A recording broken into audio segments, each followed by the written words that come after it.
Uy, Virgie! Kayo po pala, Aling Pasing.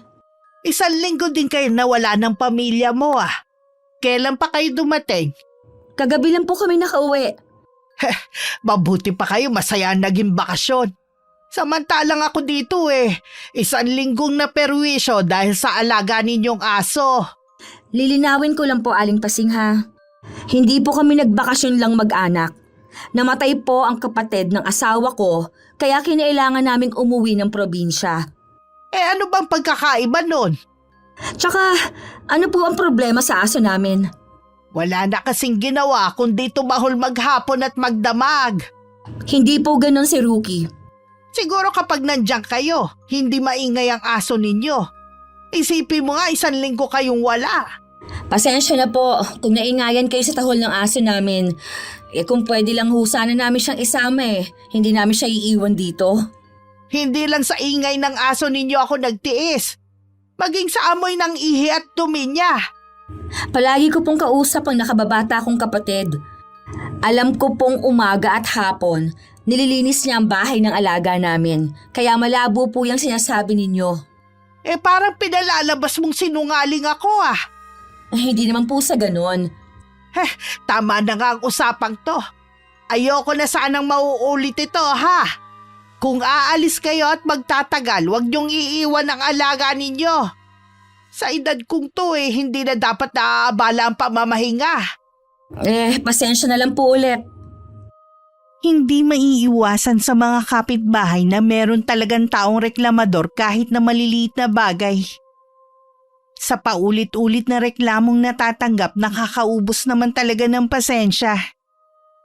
Kapag mas nangibabaw ang galit, lagi may kapahamakan na nagbabadya na sa huli pagsisisihan din. Mapagpalang araw sa inyo, Miss Gwen, at sa lahat ng kapwa ko taga-subaybay sa inyong channel. Ako po si Virginia. Pero mas kilala sa palayaw na Virgie sa aming lugar. 37 na ang edad sa kasalukuyan. Tubong Iloilo po ako at ang asawa ko naman taga Cebu. Dito na po kami sa Cavite nagkakilala ng asawa ko at bumuo ng pamilya. Nagkakilala kami nun sa isang electronic company na pagmamay-ari ng Hapon. Doon nagsimula ang pag-iibigan namin. May 2 din kaming anak at parehong nag-aaral. Mula nang magbuntis ako sa panganay ko, naging full-time housewife na ako. At rumarakit na lang sa pagluluto kapag merong order sa akin. Sa ngayon, hiwalay na muna kaming mag-asawa. Pero maayos ang aming samahan alang-alang sa mga anak namin. Isa rin po ako sa nainganyo na sumulat at magbahagi ng kwento ko para magbigay ng aral at inspirasyon na rin sa mga kapwa ko taga-subaybay. Ang aga mo namang umuwi ngayon. Akala ko mamaya ka pa Hindi ako nag-overtime ngayon Para kasing wala pa ako sa wisyo magtrabaho. Naghatid ka ba ng order? Wala akong order ngayon. Kinausap ko lang si Miko kaya pumunta ako kina tatay. Bakit? May problema ba sila doon? Wala naman. Huwag mong sabihin may nirereklamo na naman siya sa atin. Ganun na nga. Kararating lang natin Ano na naman ang nirereklamo niya? Ang alaga nating si Rookie. Wala na daw ginawa kundi tumahol Pati daw yung amoy ng ihi at dumi na aamoy niya. Sana sinabi mo na meron kamo tayong pinagbilinan na mag-aalaga at maglilinis. Sabi ko nga. Kaya yun, kinausap ko si Miko. Sabi naman ng kapatid ko, unang araw pa nga lang daw nagrereklamo na si Aling Pasing. Gusto na nga raw sana niyang iuwi si Rookie kung hindi lang siya nag-aalala sa mga kapitbahay nila doon. Pati nga daw siya, sinita na ang aga-aga nagpupunta dito. Naririnig daw niya tong pagbubukas ng gate. Nakakangilo daw. Ay, pambihira talaga si Aling Pasing. Pati aso, pinagdidiskitahan niya. Ibang klase talaga. Lahat na lang inirereklamo ng matandang yun Hindi ko lang akalain na pati aso irereklamo niya. Nandito na naman tayo Siguro naman hindi na siya magrereklamo. Sana nga. Kasi naririndi na rin talaga ako. Kilala sa lugar namin si Aling Pasing na mareklamo sa lahat ng bagay. Dati nga araw-araw siyang nasa barangay hall para ireklamo ang hina ng tubig, ang malimit na pagkawala ng kuryente, at kahit ang truck ng basura. Dahil isang beses lang daw kumuha ng basura sa loob ng 1 linggo. Kaya halos lahat ng kapitbahay galit sa kanya. Kahit kasi may mga okasyon tulad ng birthday, oras na maingayan siya, sinusugod niya. Para pagsabihan na nakakaistorbo sa kanya ang ingay. Ang iba nagpapasensya na lang dahil may edad na rin. Anong meron dyan sa court, ha? May gagawin ho yatang liga ng basketball eh. Ay nako, hindi na naman ako nito makakatulog ng mahimbe. Ilang araw lang naman po yan. Kahit na. Palibhasa kasi hindi ikaw ang maiistorbo sa ingay nila. Naiingayan din naman ako. Kaya lang, pinapalawak ko na lang ang pangunawa ko. Tsaka minsan lang naman po yan. Wala akong pakialam kung minsan lang ganapin ng liga. Basta nakakaistorbo sila. Aling Pasing, matuto din po sana kayong makisama. Hindi nyo ba naiisip na paano kung may masamang mangyari sa inyo? Syempre, mga kapitbahay pa rin ang dadamay sa inyo. Sino naman ang may sabi sa'yo na kailangan ko ng tulong nyo, ha? Hindi po natin masasabi ang mangyayari. Buti sana kung may kasama kayo kahit isang anak. Siguro yan ang gusto mong mangyari, ang mapahamak ako, no? Kahit kailan po, hindi ako naghangad ng masama sa kapwa ko. Pare-pareho lang naman kayo eh. Pasensya na po, Aling Pasing. Masyado pang maaga para makipagtalo sa inyo. Ikaw lang naman na nakikipagtalo sa akin eh. Naalala ko nga pala, may gagawin pa ako sa loob ng bahay. Bago pa makasagot si Aling Pasing, mabilis na akong tumalikod at pumasok sa loob ng bahay. Meron naman talaga akong gagawin ngayon. May order sa akin na 3 bilao ng kakanin at kukunin mamayang 3:00 ng hapon. Ilang sandali pa naririnig ko na naman si Aling Pasing na pinagsasabihan ng isa naming kapitbahay. Ang lakas daw magpatugtog ng radyo. Inutusan pa niyang patayin yun dahil kung hindi ipapabarangay niya. Napapailing na lang ako mag-isa. Ang hipag mo ba ang kausap mo? Oo, alam na raw nila kung sino ang nagpakulam sa kapatid ko. Sino daw?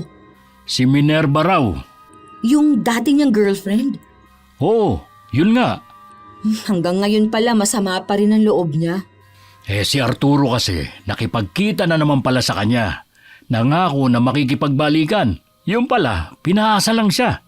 Kaya siguro pinakulam na niya. Babaero naman kasi yung kapatid mo. Pero, hindi sapat na dahilan yon para ipakulam niya. Hindi man lang inisip na maliliit pang maiiwan ng mga anak. Galit nga raw pinuntahan ni Natatang ang bahay ni Minerva, pero wala na siya sa tinitiran nito. Hindi ako makapaniwala na sa ganda niyang yon, may lahi pala silang mangkukulam. Alam kaya ni Arturo ang lihim nilang yon? Malamang hindi. Mabuti pa, ipasa Diyos na lang natin na nangyari sa kapatid mo. Siguradong hindi na babalik sa lugar ninyo si Minerva. Yun na nga sinabi ko kay Irene. Sino ang mag-aakalang meron pa palang gumagawa ng kulam sa panahon ngayon? Baka nga wala nang naniniwala sa ganun eh. Sa probinsya na lang buong paniniwala tungkol sa mga kababalaghan, lalo na pagdating sa kulam. Oo nga. Maiba nga pala ako. Nabanggit ba sa iyo ni Kaiser na balak siyang bigyan ng tuta ng kaklase niya? Oo. May lahi daw eh. Mabuti naman para may kasama na si Rookie. Nalulungkot din kasi yun, lalo na kapag pare-pareho tayong wala rito sa bahay. Ang inaalala ko lang, baka mamaya magreklamo na naman si Aling Pasing. Ay naku, oras na magreklamo siya, susungal-ngaling ko talaga ang bibig ng matandang yun. Huwag mo nang patulan. Nakakapikon na rin kasi minsan eh. Kahit walang kwenta, nirereklamo niya. Sa tagal na natin na kapitbahay siya, hindi ka pa nasanay sa ugali. Kahit sino na may mahabang pasensya, mapupuno na rin sa kanya, no? Naiintindihan ko naman, pero huwag ka nang makisali sa iba na galit sa kanya. Oo na. Wala rin naman akong panahon para makipagtalo sa kanya. Nawala din naman sa isipan ko si Aling Pasing dahil sa kaabalahan ko. Kung nung mga nakaraan puro palabas ang pera namin, ngayon naman ang dami ng order sa akin. Hindi na nga ako magkamayaw sa pagluluto. Pero sulit naman ang pagod ko dahil malaki ang kinita ko ng araw na yun. Pauwi na ako ng bahay nang makita ko si Aling Pasing na may kaaway na naman sa tapat ng bahay niya. Tiningnan ko kung sinong kaaway niya. Si Mang Claudio lang pala. Kilalang mabait at tahimik lang. Dala ng kuryosidad, tumigil ako para makiusyoso katulad ng iba. Bastos kang matanda ka eh. Para kang walang pinagkatandaan. Oy, kayong bastos! Para kayong walang kapitbahay ah! Dis oras na ng gabi, nagbibidyoke pa kayo! 10:00 pa lang ng gabi tapos na ang kantahan dito. Kwentuhan lang ginawa ng mga bisita. Minsan na nga lang umuwi ang anak ko. Tapos sisirain mo pa? Wala akong pakialam! Basta tumahimik kayo! Ikaw ang tumahimik at huwag nang lumabas ng bahay nyo. Oras na mag-ingay ulit kayo mamaya. Hindi lang yan ang gagawin ko sa inyo. Kapag hindi mo tinanggal ang mga basurang itinapa mo sa tapat namin, sinasabi ko sa'yo, ipapatawag kita sa barangay. Doon tayo mag-aharap. Sa tingin mo matatakot mo ko, ha? Alam ko na hindi. Pero oras na ng gulo ka pa rito. Ibabalik ko sa'yo mga ginagawa mo. Gawin mo lang! Puro ko na lang reklamo. Pero kami nagpapasensya lang sa mga ginagawa mo. Kanina ko pa napapansin ang pamumulan ng mukha ni Mang Claudio. Maya-maya lang humawak na siya sa dibdib niya. Nataranta na rin ang asawang nasa tabi niya at ang anak na dalaga. Kahit ako nakaramdam ng pag-aalala, alam kong may hindi magandang mangyayari sa matandang lalaki. Ilang sandali lang nabuwal na siya at nataranta na ang mga tao. Samantalang si Aling Pasing naglakad na parang walang nangyari pabalik ng bahay niya. Nakita ko pang naisakay sa kotse si Mang Claudio para dalhin sa ospital. Naiusal ko na lang na sana hindi namang grabe ang nangyari sa kanya. Kararating pa lang ng isang anak galing ibang bansa na 10 taon din bago nakauwi dahil TNT. Kaya naiintindihan ko ang pananabik nilang mag-asawa sa anak. Kaya halos araw-araw may handaan sa kanila. Isa sila sa may order sa akin kaya malaking tulong talaga sila sa akin. Patay na si Mang Claudio. Ha? Akala ko ba na itakbo pa sa ospital? Sino nagsabi sa'yo? Yung panganay na anak nilang si Raymond. Kanina lang daw madaling araw. Nakita ko kasi na dumating siya, kaya kinumusta ko na rin ang ama. Nakakabigla naman ang balitang yan.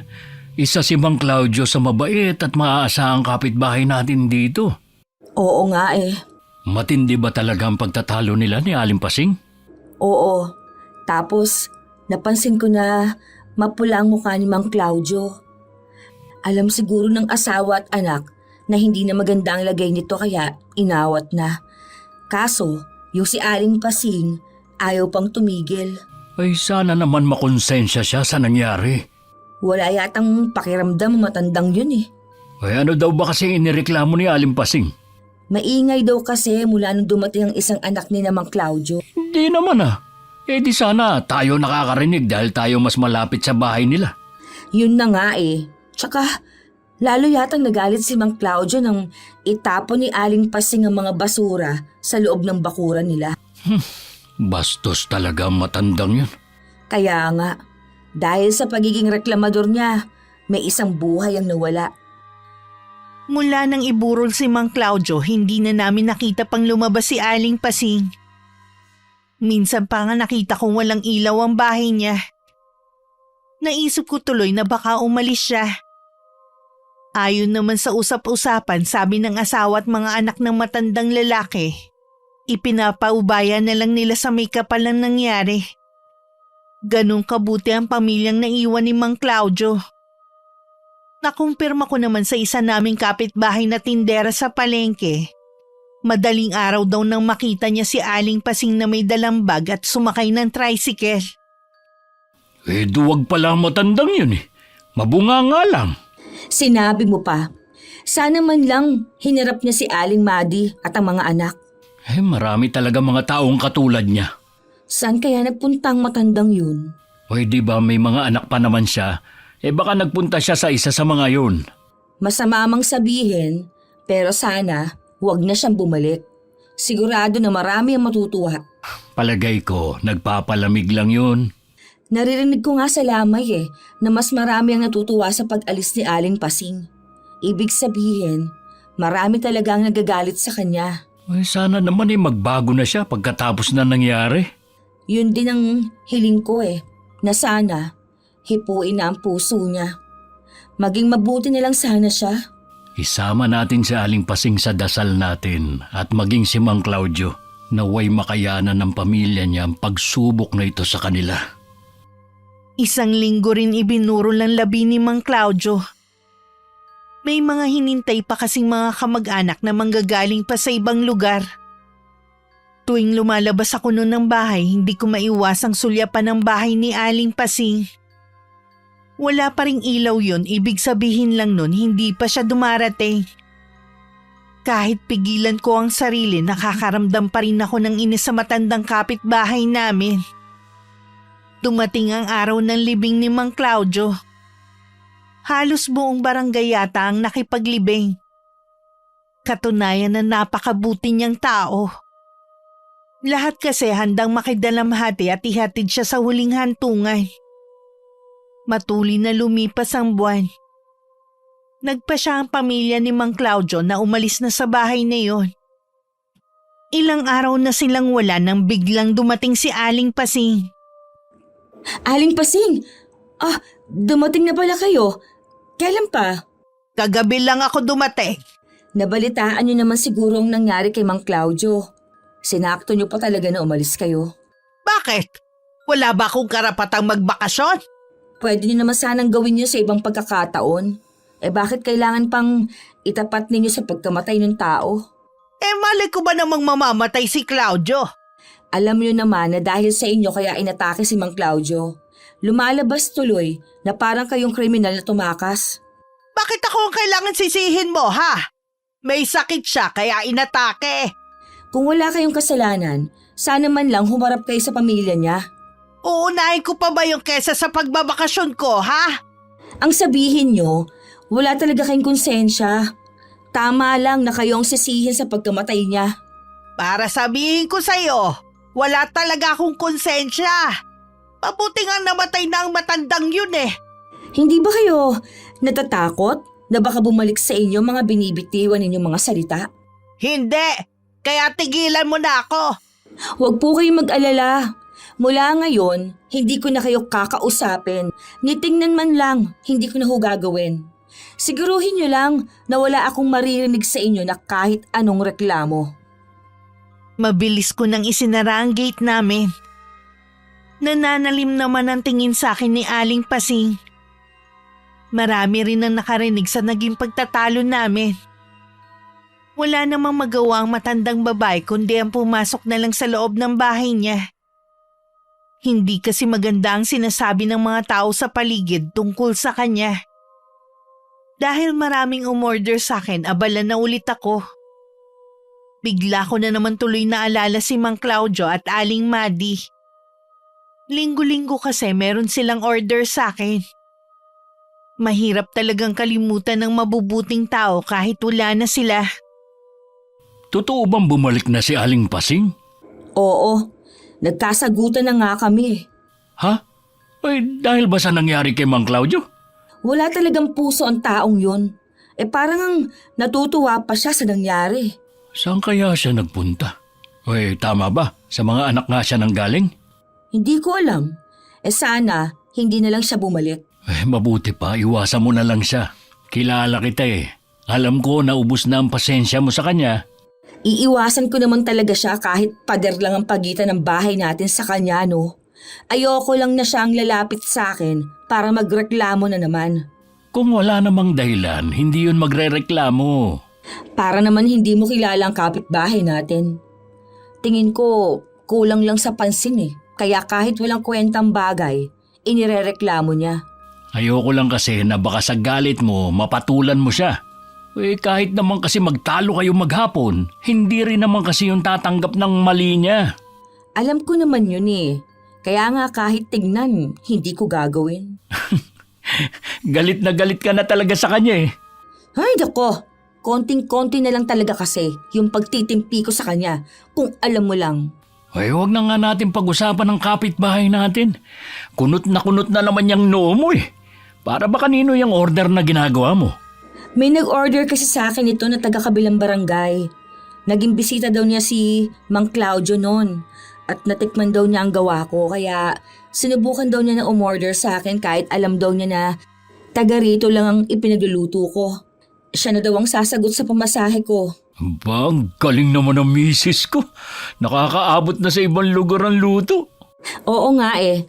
Sabi nga ng mga anak mo, gawa ako ng page at i-post ko doon ang mga pa-order ko. Ay, pwede rin naman. Alam mo naman na libangan ko lang ito at para kahit papano makatulong sa'yo kahit sa pambaon lang ng mga bata sa eskwelahan. Wala namang masama kung magiging negosyo mo na talaga ang pagluluto. Diyan ka naman talaga magaling eh.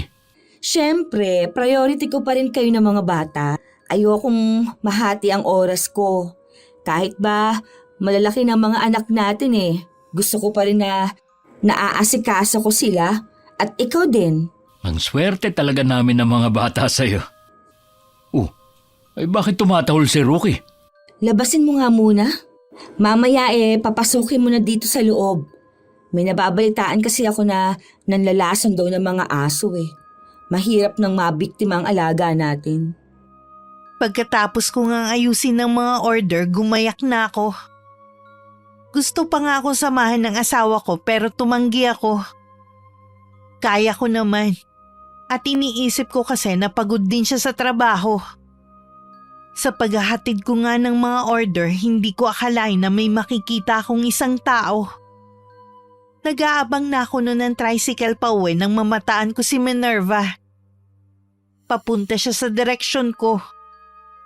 Hindi niya ako agad napansin dahil nakatungo siya habang naglalakad.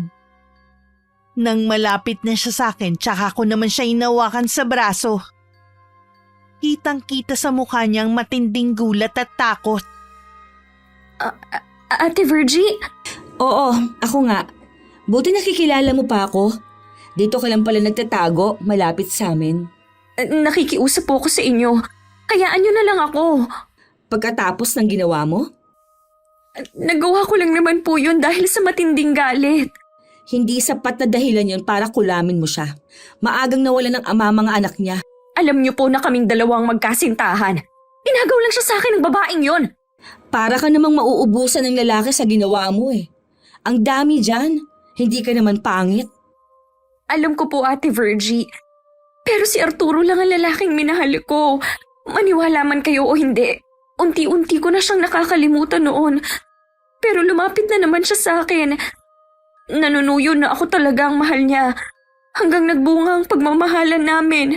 Buntis ka? Nabuntis niya po ako. Nang malaman niya, pinilit niya akong ipalaglag kapalit ng patuloy naming pagkikita. Na pinagsisisihan ko talaga. Niloko niya lang ako. Hindi ko alam kung anong pumasok sa utak ko noon at naisip ko siyang kulamin. Parang naririnig ko kasi ang boses ng lola ko na nag-uutos na gawin ko yun. Hindi ko alam kung anong iisipin. Parehong hindi tama ang ginawa ninyo. Pero kasalanan naman ang nagawa mo. Alam ko naman, ate. Pinili kong lumayo para makapagbagong buhay. Alam mo bang hinahanap ka ng pamilya ni Arturo? Hindi ko alam. Nakaburol pa nun si Arturo nung umalis ako.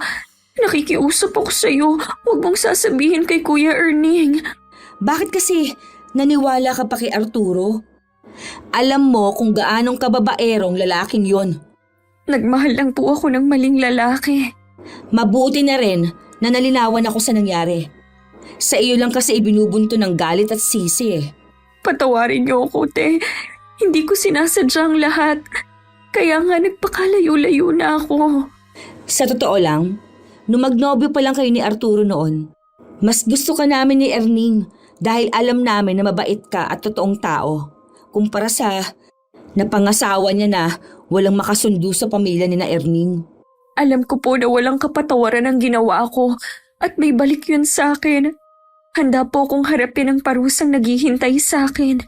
O sige, wala akong pagsasabihan na nakita kita ngayon. Ramdam ko namang nagsisisi ka sa ginawa mo. Sino ba ako para husgahan ang ginawa mo tao lang din naman ako. Maraming salamat po, Ate Virgie. Hanggang makauwi ako sa bahay, iniisip ko pa rin na naging pagkikita namin ni Minerva. Nagigilty rin akong kailangan kong maglihim kay Erning. Palagay ko kasi mas okay na yun kesa naman makarating dito sa lugar namin ng gulo nila sa probinsya. Gusto ko rin namang magbagong buhay si Minerva. Sino ba ako para hadlangan yun? May kasalanan din naman kasi si Arturo. Noon pa, babaero na ito. Masama man ang ginawa ng dating nobya, tama lang naman yun sa kanya. Ilang beses pa akong tumanggap ng order sa lugar kung saan kami nagkita ni Minerva. Malapit lang pala ang tinitirhan niya doon. Makailang beses pa kami nagkita at nagkausap. Nilaman ko rin nagtatrabaho siya bilang kasambahay. Uwian nga lang daw siya 3 beses lang sa isang linggo pumupunta sa amo. Mukhang napapadalas yata ang pagdi-deliver mo sa kabilang barangay Oo. Marami kasing umu-order sa akin doon. Ayos lang naman kasi sagot nila yung pamasahe ko. Siya nga pala, nasabi na ba sa'yo ng anak mo na sa 1 linggo, dadalhin na dito yung tuta na ibibigay sa atin? Talaga? Di mabuti. Sa wakas, may makakalaro na rin si Rookie. Naiinip na rin kasi yan dito Lagi lang siyang nandito sa loob. Pare-pareho na kasi tayong busy ng mga bata Hindi na rin natin nailalakad sa labas. Sasabihan ko ang mga anak natin kahit 1 oras lang palakarin nila si Rookie sa labas. Mabuti pa nga. Tapos may bagong parating. Dapat sila mag-alaga. Tuta pa naman yun. Walang alam ang mga bata paano aalagaan. Sensitive pa naman ang mga tuta. Ako na lang ang bahala. Sige. Ikaw na nga lang ang bahala. Maiba nga pala ako. May balita na ba sa inyo? Tungkol ba sa nangyari sa kapatid ko? Oo. Kumusta niya ang mag-iina niya? Ayos naman sila. Hindi naman sila pababayaan ng mga magulang ko Lalo na maliit pa mga pamangkin ko. Hinahanap pa ba nila si Minerva? Tumigil na sila sa paghahanap sa babaeng yun. Pinaubaya na lang nila sa Diyos. May karma naman ang ginawa niyang yun sa kapatid ko. Huwag mo sanang mamasamain ang sasabihin ko, ha? Alam ko naman na may malaking kasalanan si Arturo. Pero masakit pa rin ang ginawa niya. May kasalanan naman kasi ang kapatid mo at ang asawa niya May dahilan naman kung bakit niya ginawa yun. Pero sana, hindi siya nagpadala sa galit. Malambot ang puso ng asawa ko. Alam kong kahit ganun ang ginawa ni Minerva sa kapatid niya, nagawa na rin itong patawarin ng babae. Matatagalan din siguro bago ko ipagtapat sa kanya na alam ko kung nasan ang kinaroroonan nito. Makalipas nga ang 1 linggo, dumating na sa amin ang tuta na ibinigay ng kaibigan ng anak ko. May lahi nga pala talaga. Sabi ng anak ko, mixed breed na daw yun. Aspin daw ang tatay at Beagle naman ng nanay. Tuwang-tuwa naman ako dahil napakalambing nito. Mabilis din naman natanggap ni Rookie na may kasama na siya. Lingid pala sa akin, yun ang pagmumula na naman ng malaking gulo sa pagitan namin ni Aling Pasing. Na akala ko na nanahimik na. Yun pala lihim lang nagmamasid sa bawat kilos naming mag-anak. Nag-alaga na naman pala kayo ng panibagong aso?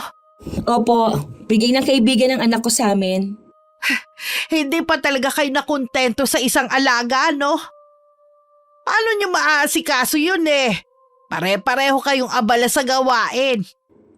Hindi niyo na po problema yon. Anong hindi problema?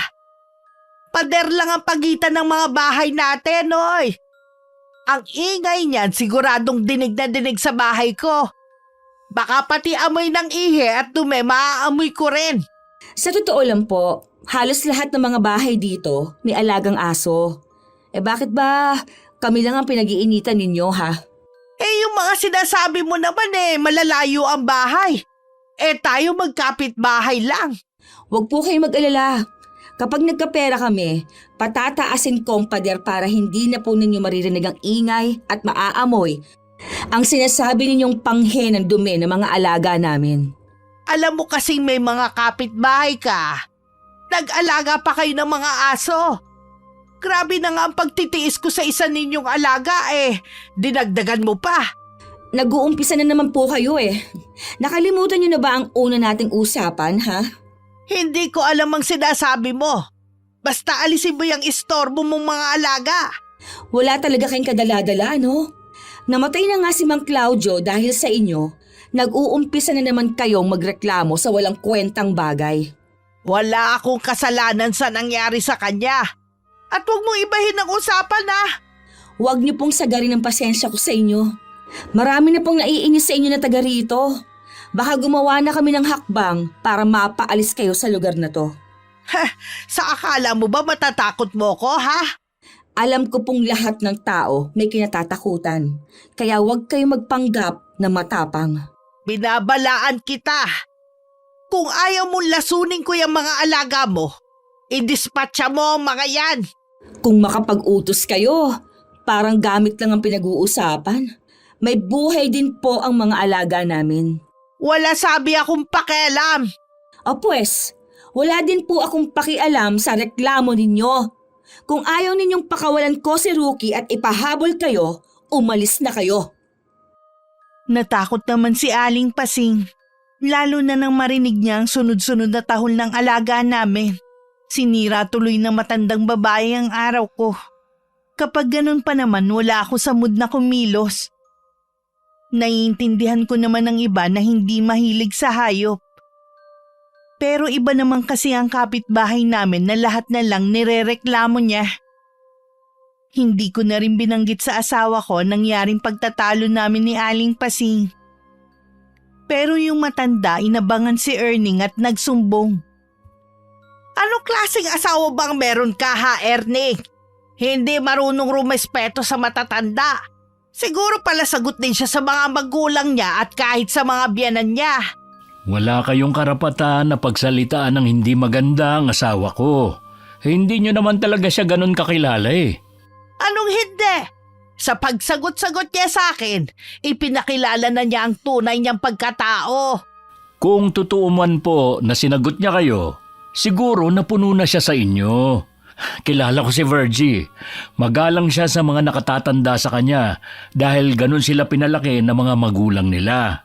Natural lang naman na ipagtanggol mo siya dahil asawa mo. Pero sana naman pagsabihan mo siya. Pagsasabihan ko po si Virgie. Pero sana naman tigilan nyo na rin ang pakikialam nyo sa mga buhay namin. Hoy, kahit kailan hindi ko ugali na makialam sa ibang tao. Gusto ko lang naman na tahimik na mamuhay.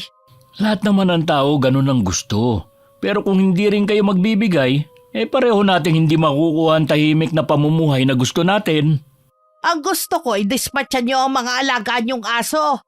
Ang ingay-ingay at ang babaho. Malinis kami sa pag-aalaga ng mga aso. Bukod tanging kayo lang ang nagrereklamo sa amin yan. Kung ayaw niyong ireklamo ko kayo sa barangay, ipamigay niyo ang mga alaga ninyo. O sige, handa kaming humarap sa barangay. Hihintay na lang namin ang pagpapatawag nila sa amin ng asawa ko. Hindi ko maiwasang magalit na naman nang sabihin sa akin ng asawa ko naging pag-uusap nila ni Aling Pasing. Pakiramdam ko maha-high blood ako sa kapitbahay namin. Baka sumunod na rin ako kay Mang Claudio kung hindi ako mag-iingat. Nung minsan namang naghatid ako ng order sa kabilang barangay, nakita ako ni Minerva. Hindi ko na tinanggihan ang alok niya na magmerienda muna sa bahay niya. Pakiramdam ko kailangan ko rin ng mahihingahan ng saloobin ko. Wala ka bang trabaho ngayon? Wala ate. Kararating ko lang sa pagpapakain ng mga nakatira sa lansangan nang makita kita. Ginagawa ko yun para kahit papaano mabawasan ang bigat sa dibdib ko. Huwag mong masyadong pahirapan ang sarili mo. Buong puso ka namang nagsisi sa ginawa mo eh. Sigurado, napatawad ka na ng Panginoon natin. Alam ko ate, pero hindi ko lang alam kung napatawad na ba ako ng mga taong nagmamahal kay Arturo. Idaan mo sa dasal na sana mapatawad ka na nila. Lahat naman tayo nagkakasala. Hindi naman ako tumitigil sa pagdarasal. Ikaw ate, tingin ko sa'yo may mabigat ka ring problema. Ay, meron talaga. Para nakamong sasabog ako sa galit.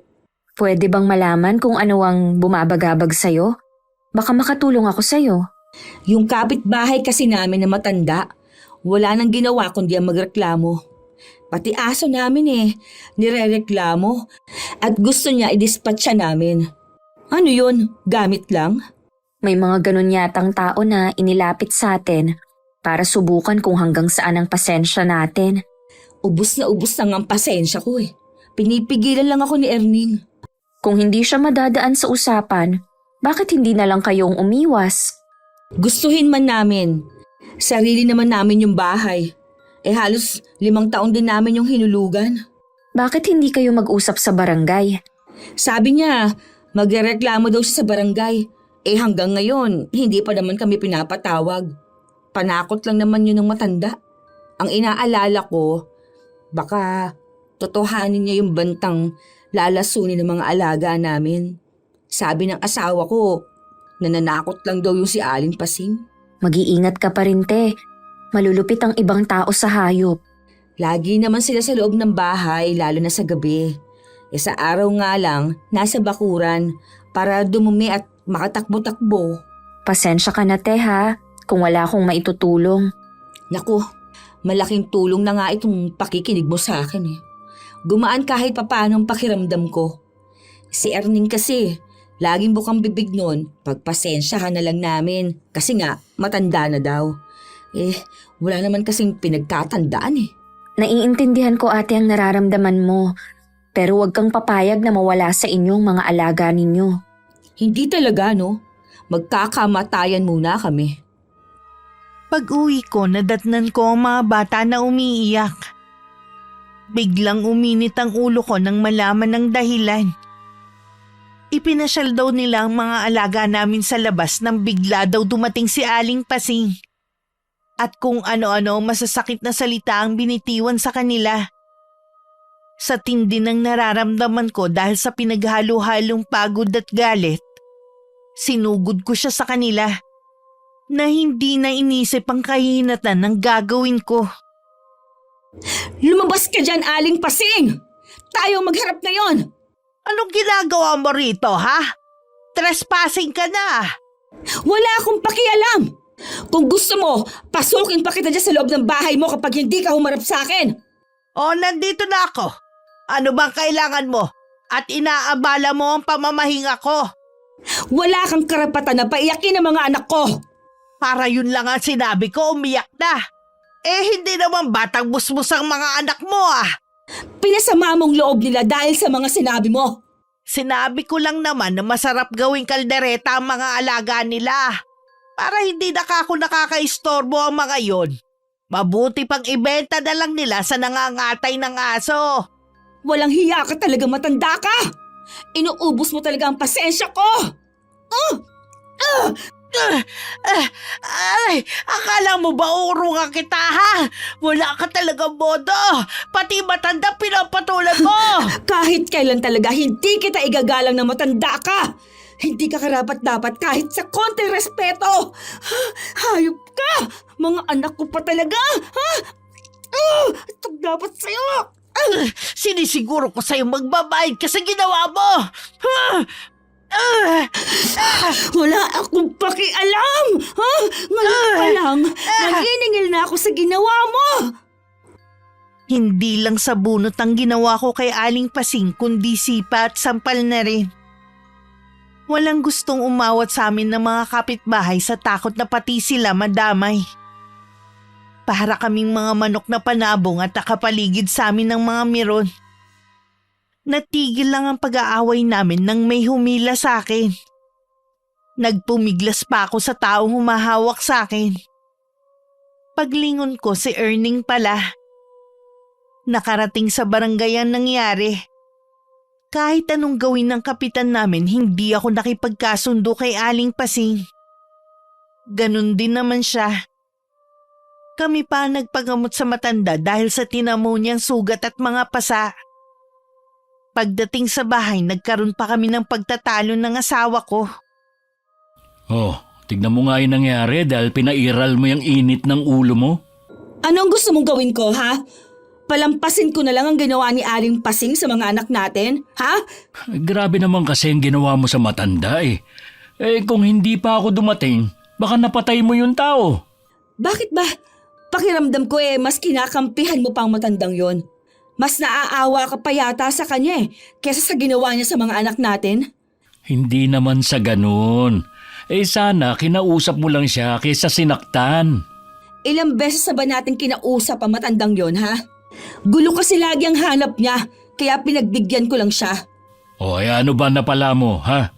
Hindi mo man lang iniisip ang sasabihin ng mga tao. Wala akong pakialam kung anong sasabihin nila sa akin.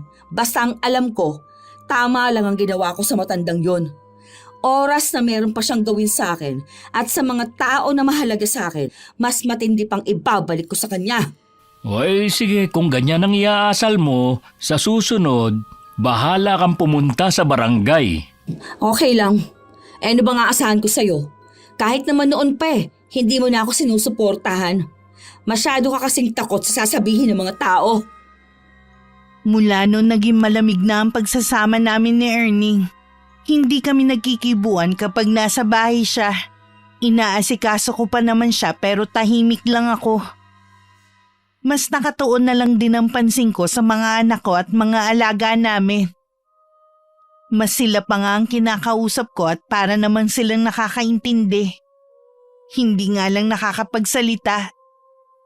Sa pangalawang paghaharap namin ni Aling Pasing, mag-isa na lang ako. Gusto kong samahan ni Erning pero tumanggi ako. Nagmatigas din ako makipagkasundo, ganun din ang matanda. Sa ikatlong paghaharap, hindi na sumipot ang kapitbahay namin. Kausapin mo naman ako. Makipagbati ka na sa akin. Pwede ba? Huwag mo akong abalahin. Kita mo namang ang dami kong ginagawa. Tapos na naman ang nangyari. Oo nga, tapos na ang paghaharap namin. Pero alam mo na hindi doon nagtatapos ang issue naming dalawa. Bakit hanggang ngayon galit ka pa rin sa akin? Masama ang loob ko sa'yo dahil kahit kailan, hindi mo man lang ako may pagtanggol. Kahit noon tuwing may issue sa akin, takot na takot kang masangkot ang pangalan mo. Sa mga ganung pagkakataon, hindi ko maramdaman na asawa kita. Hindi naman sa ganun. Ayoko lang na masasangkot ang pamilya natin sa skandalo. Isipin mo naman ang mga anak natin. Ang sabihin mo, sarili mo lang ang iniisip mo. Yang image mo sa mga kabarangay natin. Alam mo na noon pa man, palengkera at palaban nang napangasawa mo. Kung hindi mo pala ako tanggap, di sana hindi na lang tayo nagsama. Akala ko kasi magbabago ka pa. Hindi ko akalain na lalo kang lalala. Di lumabas din na hindi mo pa rin ako tanggap. Tanggap kita, kaya nga kita pinakasalan eh. Tigilan na nga natin to. Ay, ang hirap mo namang kausap. Talaga, lalo na kapag galit ako. Mas lalo pang lumala ang tampuhan namin ni Ernie. Wala akong dapat sisihin kundi si Aling Pasing. Parang nananadya ang kapitbahay namin. Dahil tuwing lalabas ako ng gate namin, nandun siya. Lagi tuloy sira ang araw ko. Pilit ko na lang siyang iniiwasan at mas tinuon ko pa ang panahon ko sa ginagawa ko. Dahil wala naman talaga akong kaibigan at ayoko rin namang ipaalam sa pamilya ko ang problema namin ng asawa ko. Kay Minerva ko hinihinga ang bigat ng dinadala ko. Pasensya ka na ha. Tuwing pumupunta ako, puro problema na lang ang sinasabi ko sa'yo. Ayos lang yon ate. Naiintindihan naman kita. Mabuti nga, dito ka pumupunta. Huwag mong itago sa dibdib mo ang nararamdaman mo. Minsan nga, sa sobrang bigat na mga alagang aso ko na lang ang kinakausap ko sa bahay namin. Buti pa sila. Hindi nila ako hinuhusgahan at nakikinig lang sila. Kahit hindi sila nagsasalita, alam nila ang nararamdaman nyo. Mabuti pa nga sila kakampi ko eh. Asawa ko ni minsan, hindi man lang ako naipagtanggol. Ganyan yata ang pamilya nila. Ganon din kasi yung ugali noon ni Arturo. Sariling reputasyon lagi ang iniisip. Yun lang naman ang reklamo ko sa kanya. Mabait at mapagmahal naman siya sa mga anak namin. Simula na magsama kami, hindi naman niya kami pinabayaan.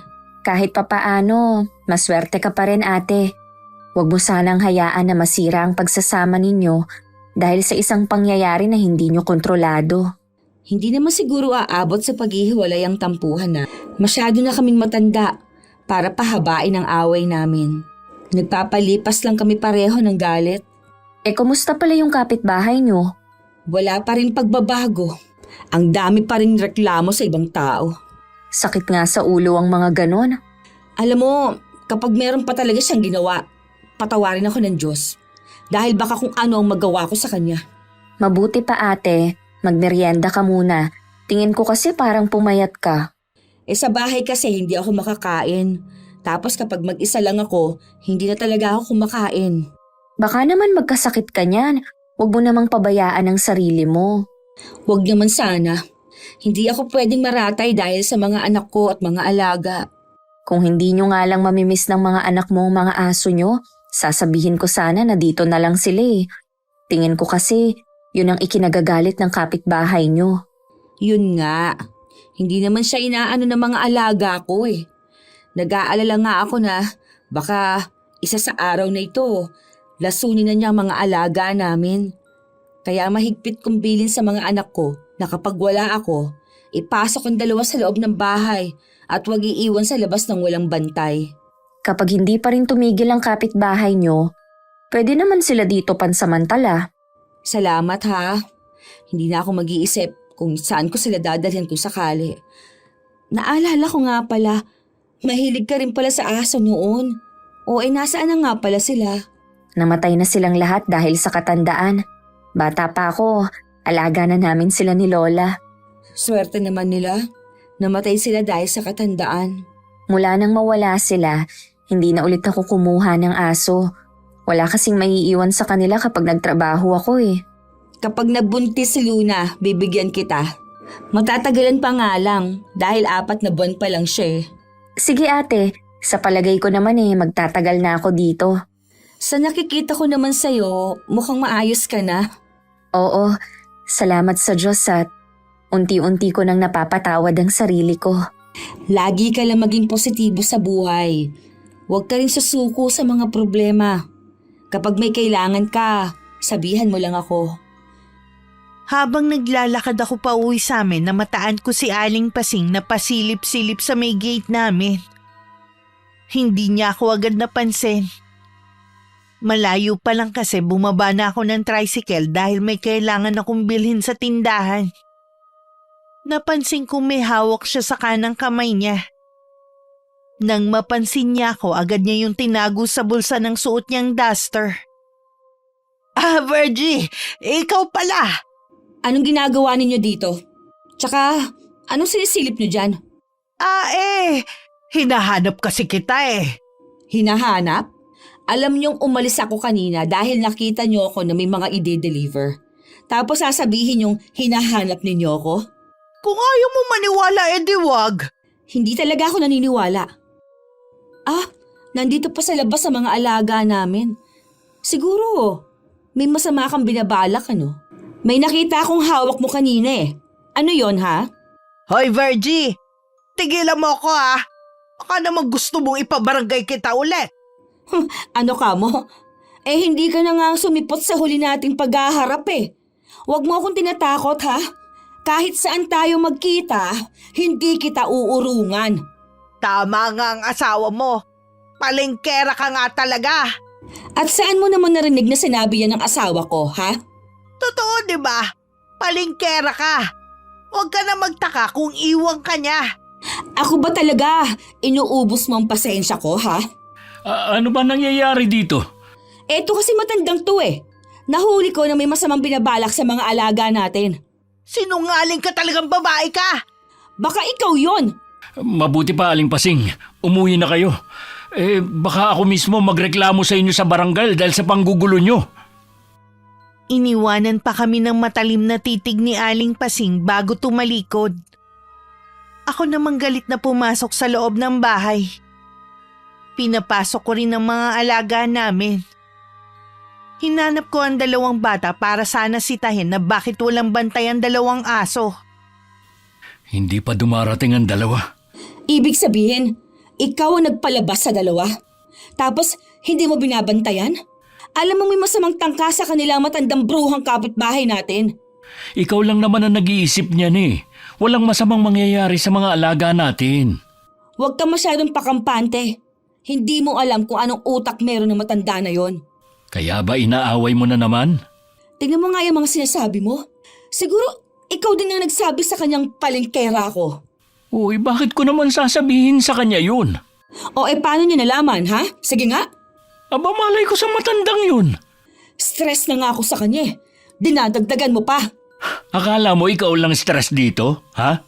Mabuti ka nga, trabaho lang ang iniisip mo. Pagdating mo dito, magpapahinga ka na lang at kakain. Samantalang ako akong gumagawa ng lahat ng mga gawain dito. Uy, bakit ba tayo nagsusumbatan? Dahil hindi mo na nga pinahahalagahan ng mga ginagawa ko, chinichismis mo pa ako sa mortal kong kaaway. Hindi nga ako nagsabi sa kanya, ano ba? Hindi ako naniniwala sa'yo. O di wag. Ay, ang hirap mo namang kausap ngayon. Diyan ka na nga. Nang araw na yun, umalis ng bahay si Erning. Kaming 3 lang ng mga anak namin ang naghapunan. Hindi na naman sila nagtanong kung bakit wala pa ang ama nila. Alam naman kasi nilang meron kaming hindi na pagkakasunduan na mag-asawa. Kahit galit ako kay Erning, hindi ko pa rin maiwasang mag-alala. Dahil malalim na ang gabi, wala pa siya. Panay din ang tingin ko sa orasan sa dingding. Hinihila na ako ng antok nang maramdaman ko ang pagdating niya. Nagpanggap na lang akong tulog. Pinakiramdaman ko siya na nahiga sa tabi ko. Nasisiguro kong nakainom siya dahil amoy alak siya. Kinabukasan naman maaga siyang umalis. Hindi nagpaalam sa akin. Huwag kang papatalo sa galit na nararamdaman mo. Sinasabi ko sa'yo to dahil ganyan ang nangyari sa akin. Kaya nga ako nakagawa ng pagkakamali na sobrang pinagsisihan ko. Isa lang naman kasi ang problema ko yung matandang kaaway ko. Hanggat nandun lang kasi siya, magugulo ang pagsasama naming mag-asawa. Palagay ko malabo na ang gusto mo na mawala sa lugar niyo si Aling Pasing. Ang magagawa mo lang sa ngayon, ang ipakita na hindi ka apektado sa kanya. Malabo rin na hindi ako maapektuhan sa kanya. Makita ko lang siya kahit sa malayo kumukulo talaga dugo ko sa kanya Lalo ka lang nun aasarin kapag nakita niyang napipikon ka. Oo nga. Kapag galit kasi ako, ang hirap itago. Napag-aaralan naman yan, ate. Susubukan ko. Alam mo, gumagaan lagi ang pakiramdam ko kapag nakakausap kita. Sayang nga lang, hindi ka pwedeng pumunta sa bahay. Ituturo ko sana sa iyong matandang kapitbahay namin na laging nagpapasakit ng ulo ko. Malay mo, sa ibang pagkakataon pwede na akong makadalaw sa inyo. Sana nga. Alam mo, turing ko sa'yo, parang nakababatang kapatid. Ganon din ako, para nakitang ate talaga. Mula nang lagi mo na akong dinadalaw dito nawala ang lungkot ko at pangungulila sa mga kamag-anak ko sa probinsya. Kapag malamig na ang sitwasyon, pwede ka na umuwi sa inyo. Matatagalan pa siguro. Sabi kasi ng malapit kong pinsan, lagi pa rin daw nagtatanong ang pamilya ng asawa ni Arturo tungkol sa akin. Kung tutuusin, may kasalanan naman sila Kinonsinti nila ang kaanak nila para tuluyang mapikot si Arturo noon. Ganyan din ang iniisip ko dati. Pero mas sinisisi ko na si Arturo nung huli. Sana hindi na lang sila lumapit ulit at nangako ng pag-ibig niya. Ay, wag na nga natin siyang pag-usapan. Nalulungkot ka na naman mula ngayon, saradong usapin na si Arturo. Sige, siya nga pala, kung kailangan mo ng tulong magsabi ka lang. Ang ibig kong sabihin tungkol sa kapitbahay mo. Baka gusto mo siyang turuan ng leksyon para magtanda. Ang ibig mo bang ipahiwatig ang kulamin siya? Ganun nga. Minerva, masama yan. Akala ko ba nagbago ka na? Bakit sinasabi mo yan? Nagbago na nga ako. Pero alam naman natin na hindi na mawawala ang kaalaman ko sa kulam. Tsaka sa masamang tao ko naman ito gagamitin eh. Nakikita ko kasi na nahihirapan ka na sa kapitbahay nyo. Hay nako, wag mo na ulit babanggitin ng tungkol sa bagay na yan. Wala akong balak na gumante gamit ang kulam. Pasensya ka na ha, Ate Virgie. Hindi ko na ulit sasabihin. Ang ayoko lang kasi yung lalo kang malugmok sa kasalanan. Mag-focus ka na lang sa pagbabagong buhay mo. Pagdating ko sa bahay, naabutan ko si Aling Pasing nakausap ang mga anak ko. Pinapasok ko ang 2 bata at ako ang humarap sa kanya. Pinagsalita ko muna siya kung ano na naman ang nirereklamo niya. Maingay daw ang mga anak ko at ang mga tropa nito. Malalakas daw ang tawanan at abala siya sa pagrorosaryo. Hindi daw siya makapag-concentrate sa ginagawa niya. Maka-Diyos po pala kayo? Hindi kasi halata. Pwede ba, Virgie? Hindi ako nagpunta rito para makipagtalo. Sawayin mo naman ang mga anak mo. Parang hindi mga nag-aaral eh. Yan naman ang motibo ninyo ang makipagtalo tuwing pupunta dito. At kayo naman, parang walang pinagkatandaan. Hindi na nga pala nakakapagtaka na iba na ang ugali ng mga kabataan ngayon. Dahil sa mga katulad mong magulang. Hindi na nga marunong magpalaki na maayos konsentidor pa. Wala kayong karapatan na questionin ang pagiging ina ko. Kayo nga Hindi ko naman kinu-question kung anong klaseng pagpapalaki ang ginawa sa inyo ng mga magulang mo. Bakit kaya ganyan ka, no? Na nadala mo hanggang pagtanda mo? Talagang matalas yung dila mo Hindi ko yan itatanggi. Lalo na kapag ikaw ang kaharap ko. Lumalabas talaga ang tunay kong ugali. Kapag hindi mo pinagsabihan ng mga anak mo at mga kaibigan nila, sa barangay na naman tayo maghaharap. Gawin nyo na lang. Tapos hindi na naman kayo haharap. Hay nako. Huwag mo nga akong tinatawanan ha. Sa nakakatawa naman kasi ang sinasabi ninyo Wala na kayong ginagawa kundi ipanakot ang barangay. Kulang na nga lang isuka kayo Sa ginagawa mong pambabastos sa akin, lalayo sa'yo ang grasya. Hindi rin. Sinuswerte pa nga ako ngayon Lalo na siguro kung hindi ko na kayo makikita. Hoy, teka, huwag ka munang umalis. Kinakausap pa kita. Bastos talaga. May araw ka rin sa akin. Madalas ko pa rin nakikita na sumisilip si Aling Pasing sa gate namin pero hindi ko na lang pinapansin. Sinabihan ko na rin ang mga anak ko na iwasan ang matandang babae at huwag nang pansinin ng mga sinasabi. Nang araw na yun, walang pasok pero may project na kailangan gawin ng panganay ko. Kaya sa bahay na lang sila gumawa ng 3 niyang kaklase. Habang nasa kusina ako at naghahanda ng merienda, nasa labas naman ang asawa ko at naglilinis ng bakuran namin. Napansin ko na biglang tumahimik sa labas.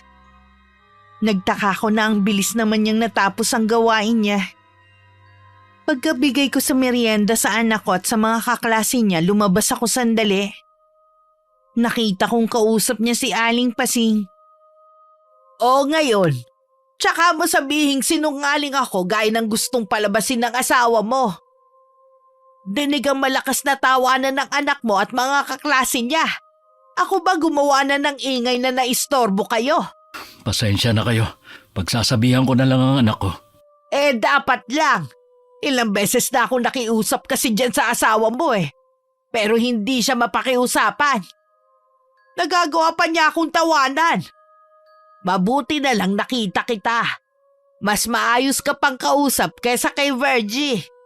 Madaling kausap si Erning kesa sa akin dahil nauuto niyo siya. Mas maayos lang kasing kausap ang asawa mo kaysa sa'yo. Pumasok ka na lang sa loob ng bahay, Virgie. At sabihan mo mga bata na huwag masyadong malakas ang boses. Maingay na ba sa'yo? Ang tawanan ng mga bata? O masaya sila eh. Tapos pipigilan mo dahil sa reklamo ng matandang yan? Hindi ko sila pinipigilan. Pwede naman sila magsaya ng hindi nakakaistorbo sa kapitbahay. Bukod tanging ang matandang yan lang naman ang nagre-reklamo palagi. Hindi nga tayo nakasisiguro eh kung naririnig ba talaga sa bahay niya ang ingay. Saradong-sarado naman ang bahay niya. Baka nakita lang niya ang pagdating ng mga kaklase ng anak natin kaya yan nagre-reklamo na kunwari maingay. O, kita mo yan. Pinagbibintangan mo pa ako na gumagawa lang ng kwento. Totoo naman kasi eh. Tama na, Virgie. Ang mabuti pa, pauwi mo na lang ang mga kaklase ni Kaiser. Hindi ko gagawin yon para lang paboran mo yung matandang bruha na yan. Tama na sabi. Hindi ka ba talaga titigil? Sige, kampihan mo ang matandang yan. Pasikat ka rin kasi ano? Mas gusto mong kampihan ng iba kesa sa sarili mong pamilya. At ikaw ha, matanda ka? Natutuwa ka ba na may nasasira kang pamilya? Ha? Ikaw ang sumisira sa pamilya mo dahil sa pagiging palengkera mo. Palengkera pala ha? Ano ba? Susugurin mo na naman eh. Baka lalo ka mapahamak. Bitiwan mo nga ako! Aling Pasing, pwede ba umalis na kayo? Ako nang bahala dito. Hoy! Bumalik ka dito! Duwag! Mas nasunod pa rin ng asawa ko. Pinauwi na niya ang 3 kaklase ng anak namin kahit hindi pa natatapos ang project na ginagawa. Halos hindi pa nga nangangalahati ang meriendang ginawa ko para sa kanila. Si Kaiser naman dahil napaya sa mga kaklase at sama ng loob, nagkulong na lang sa kwarto nilang magkapatid. Sige, ipagpatuloy mo lang yung ginagawa mo. Mas kampihan mo ang ibang tao. Hindi ko na kasalanan kung balang araw, magising kang malayo ng loob ko sa'yo at ng mga anak natin. Ikaw ang madalas kasama nila dito sa bahay. Ikaw dapat ang nagpapaliwanag sa kanila na mga kailangan nilang gawin. Kahit kailan, hindi ako nagkukulang sa paalala sa mga anak natin. Nakikita mo naman, magagalang at mababait silang bata. Ilang beses na ba silang sinita ng matandang yon ha? Kahit kailan, hindi sila sumasagot. Mas gusto nila na umiyak na lang. Tama lang na hindi nila sagutin. Hindi katulad mo. Parang nanay mo na nga yung matandang yun eh. Kung sagutin mo, parang kasing edad mo lang. Nakakahiya ka. Nakakahiya pala ako ha? O sige, edi maghiwalay na lang tayo. Humanap ka ng babaeng hindi mo ikakahiya. Sa kwarto na ng mga bata ako natutulog. Naglalagay na lang ako ng banig sa sahig. Hindi ko na rin kasi kayang makatabi siya sa higaan. Madalas din ako umiiyak kapag alam kong ako na lang ang gising. Hindi ko na rin inaasikaso si Erning sa umaga. Madalas bago ako magising, paalis na siya papuntang trabaho.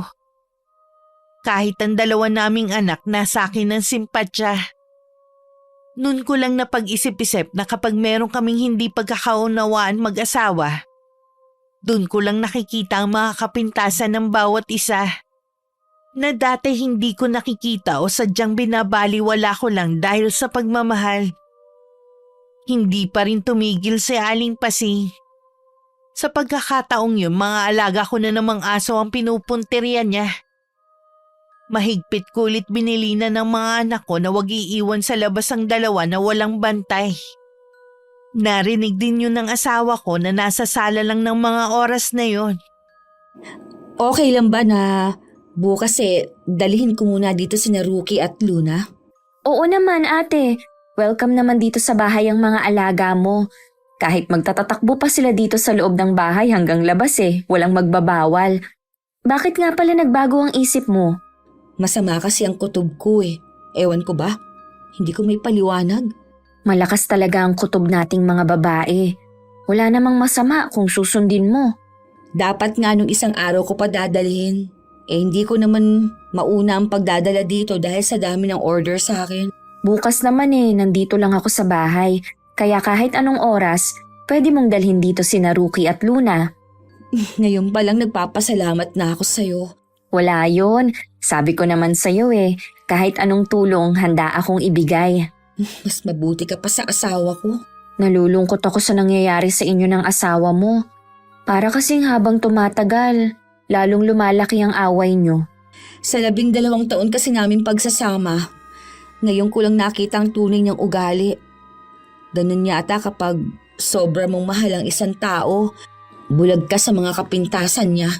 Sa bagay na yan, pareho tayo at handa pa rin magtiis. Ang tanga-tanga ko eh. Ang tagal ko naging tanga.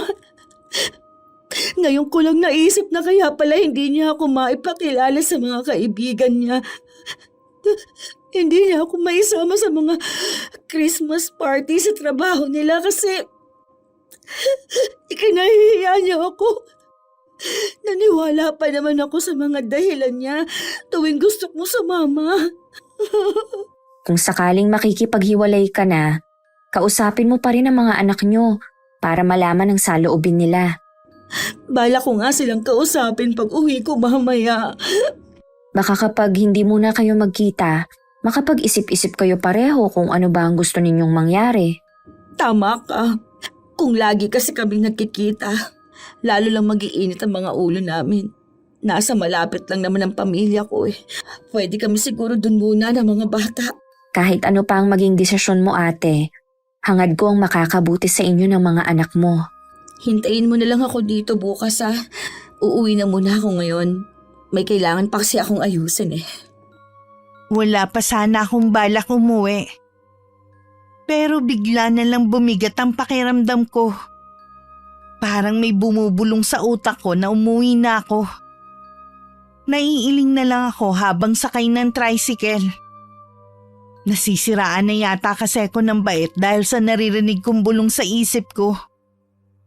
Pagdating naabutan ko pang papasok sa gate niya si Aling Pasing. Hindi ko nilang siya pinansin. At inabot na ang eksaktong bayad sa driver ng tricycle.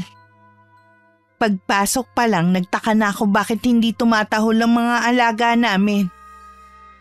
Kahit kasi nasa loob sila, sinasalubong nila ako ng tahol. Hanggang makapasok ako sa loob ng bahay, wala sila at tahimik lang. Naabutan ko ang ilang basyo ng bote ng alak sa sala at si Erning natutulog sa sofa. Lumabas ako ulit para hanapin ang dalawa. Nakita ko naman sila sa gilid ng bahay sa may sampayan at parehong nakahiga. Paglapit ko, bumubula ang bibig nila. Doon na ako napasigaw at napaiyak ng malakas. Nagising naman si Erning at pinuntahan ako. Kahit siya nagulat sa inabutan. Bakit kasi pinalabas mo yung dalawa? May mga bisita nga kasi ako kanina kaya pinalabas ko muna. Alam mong hindi ko sila hinahayaan na walang bantay dito sa labas dahil delikadong buhay nila. Sana hinintay mo munang dumating yung mga bata para mabantayan sila. Hindi ko naman akalain na lalasunin sila eh.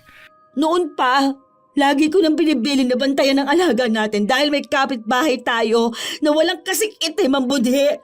Nasisigurado ko na may kinalaman siya sa pagkamatay ni Rookie at Luna. Huwag ka nga maingay dyan. Baka marinig ka ni Aling Pasing. Siya pang inalala mo? Nilaso na nga niya mga alaga natin. Wala ka namang ebidensya na siya ang gumawa. Siya lang naman na nagbabanta na lalasunin ng mga alaga natin ah. Baka salita niya lang yun. Noon pa, meron na talagang nanlalason sa mga aso dito sa lugar natin. Hanggang kailan ka ba magbubulag-bulagan, ha? Aso lang naman ang mga yun eh. Ihihingi na lang kita sa mga katrabaho ko. Alam mong hindi lang asong turing namin ng mga anak mo kina Rookie at Luna.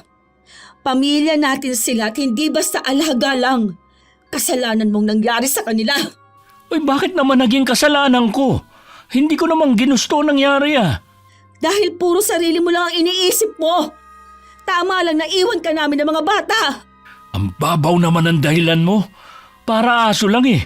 Makikipaghiwalay ka na? Hindi lang dahil sa aso. Dahil sa ugali mo. Mas lalo lang akong namulat sa katotohanan na matagal na ako naging tanga sa pakikisama sa'yo. Pag-usapan naman natin to. Iisipin mo yung mga bata. Nasisiguro ko na maiintindihan ako ng mga anak natin.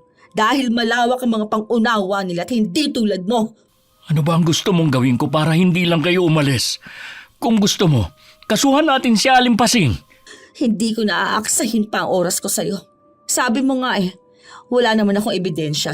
Patawarin mo ko kung iniwan ko sila Rookie at Luna dito sa labas. Kahit pa ulit-ulit ka pang magmakaawa dyan, hindi mo na maibabalik ang buhay nila. Hintayin mo ang pagdating ng mga anak natin. Sigurado na ikaw din ang sisisihin nila. Pagdating ng mga anak namin, nalaman nila ang nangyari sa 2 aso kaya iyak na sila ng iyak.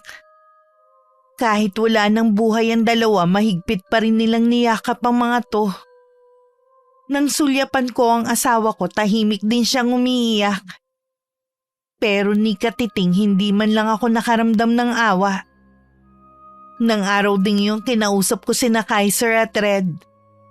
Sinabi ko ang nararamdaman ko at planong pakikipaghiwalay sa kanilang ama.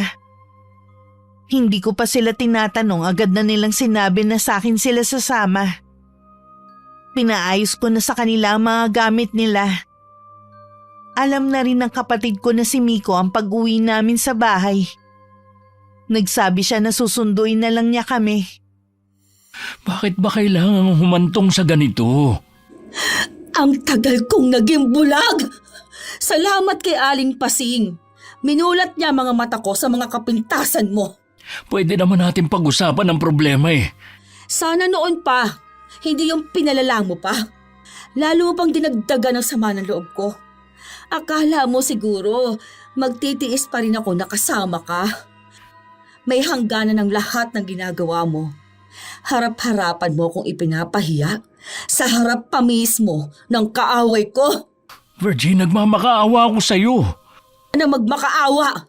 Baka masira lang ang image mo sa mga tao Hindi bali ng ako na lang ang ikalat mo na parang palengkera. Total, hindi mo naman ako hihaharap sa mga kaibigan mo.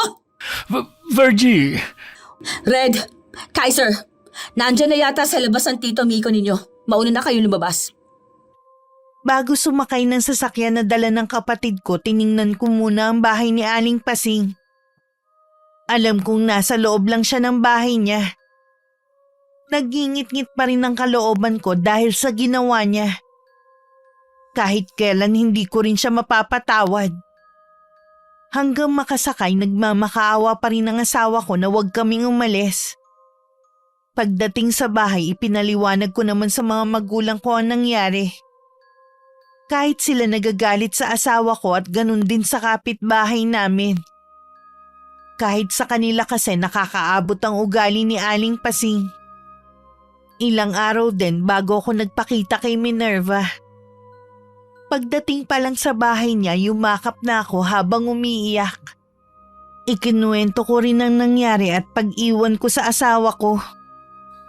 Sabi na nga may masamang nangyari kaya ngayon ka lang nagpakita. Araw-araw ngang pumupunta si Erning sa bahay pero hindi ko siya hinaharap. Dapat hinayaan ka muna niyang mapag-isa. Kinausap na siya ng mga magulang ko. Hindi ko alam kung makikinig siya. Basta ako, desidido na makipaghiwalay sa kanya. Alam naman niya na hindi lang ito sa pagkamatay ng 2 alaga namin kundi pagkawala na rin ng tiwala ako sa kanya. Alam ko ate, kakayanin mong mag-isa. Dahil malakas ang loob mo at madiskarte ka naman. Sigurado din na hindi ka pababayaan ng pamilya mo at nandito rin ako. Salamat ha. Isa ka sa nagpapalakas ang loob ko. Siya nga pala. Kaya ako nandito. May hihilingin sana akong pabor sa'yo Alam mong hindi kita hihindian. Ano ba yon? Gusto kong magbayad si Aling Pasing sa ginawa niya sa mga alaga ko. Gusto mong kulamin ko siya? Oo, pangako. Ito ang una at huling beses akong hihiling sa'yo ng ganitong pabor. Hindi kasi ako matatahimik Gabi-gabi kong naririnig ang ungol ni Rookie at Luna sa panaginip ko. Nagmamakaawa sila sa akin na bigyan ko ng hustisyang pagkamatay nila. O sige, gagawin ko yan.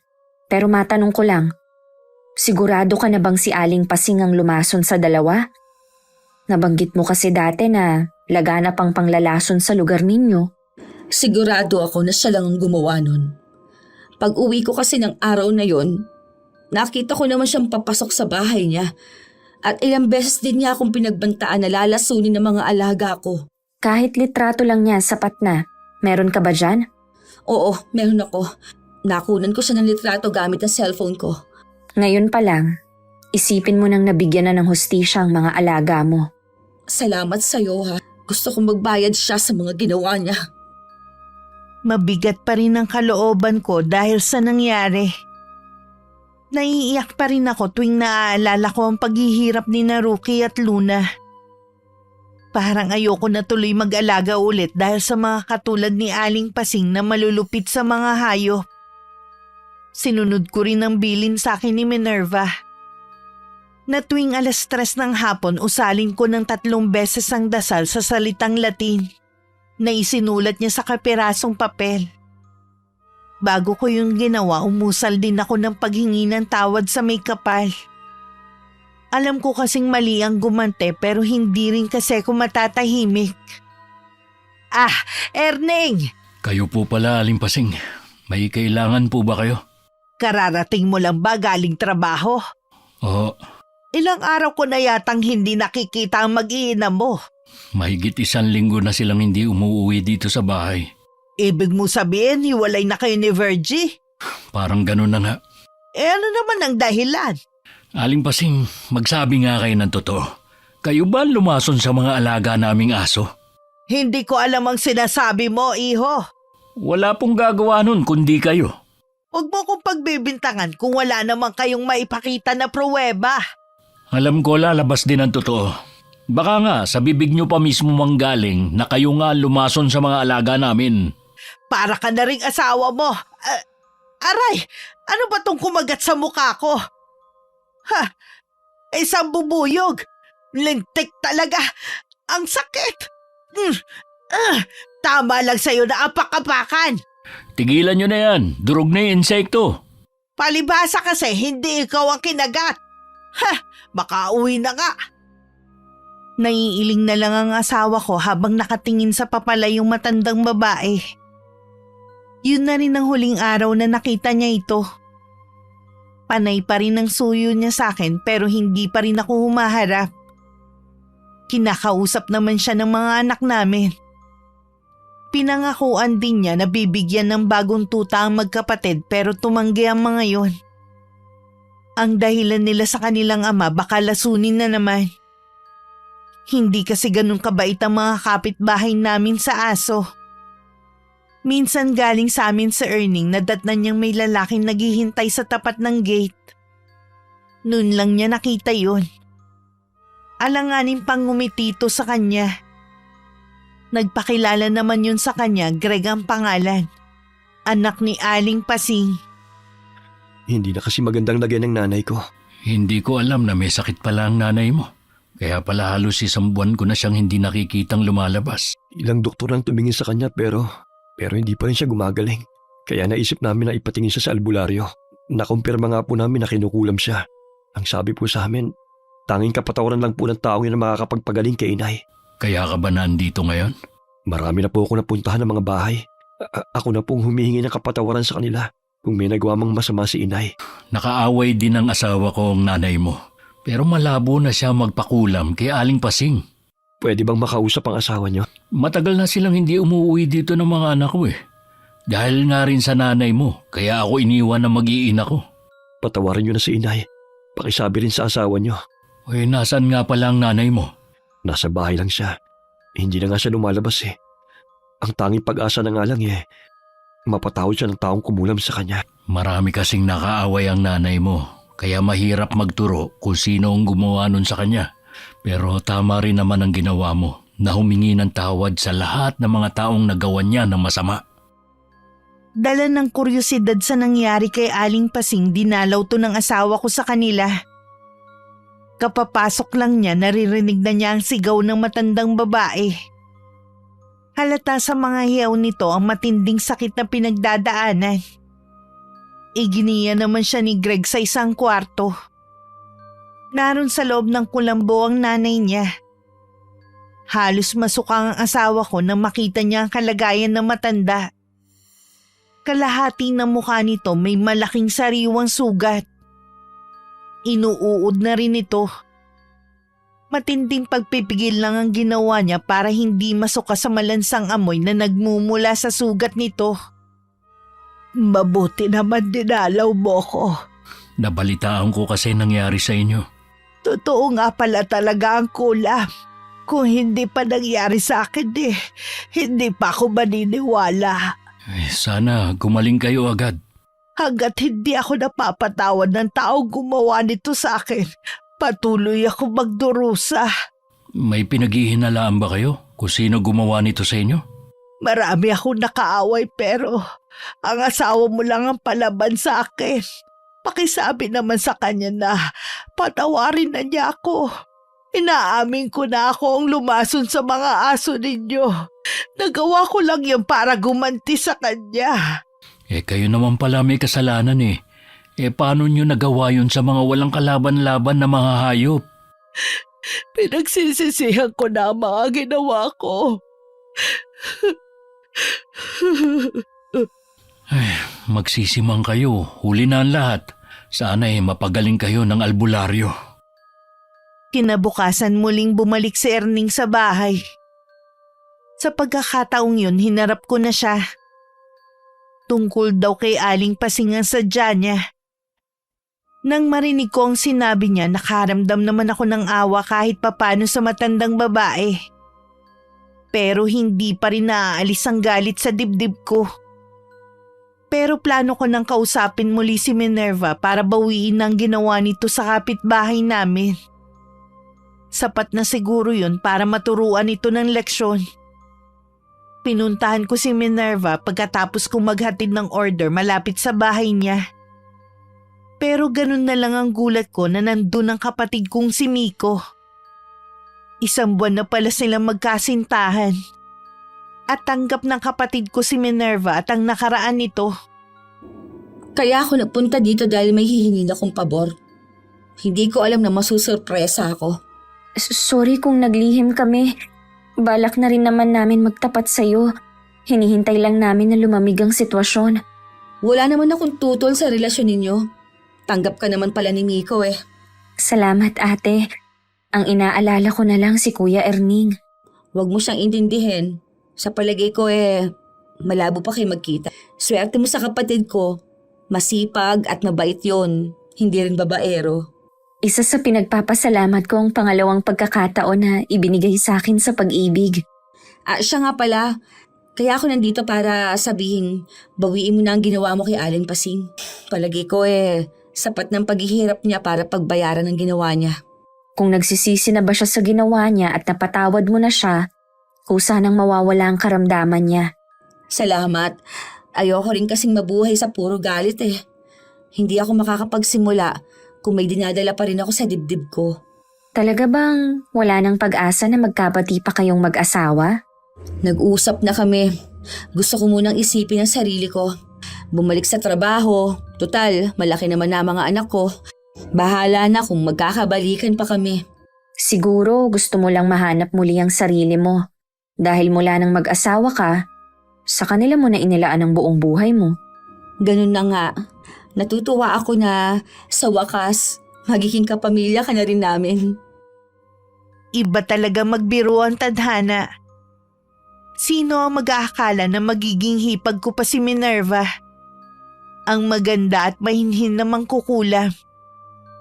Hangad ko ang kaligayahan nila ng kapatid ko.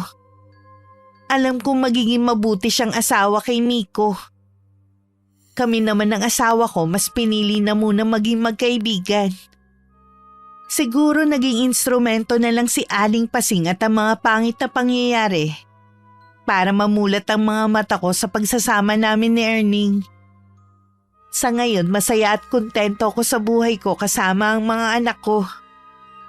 Kahit wala na akong balita kay Aling Pasing, alam kong malaking leksyon ang nangyari sa kanya.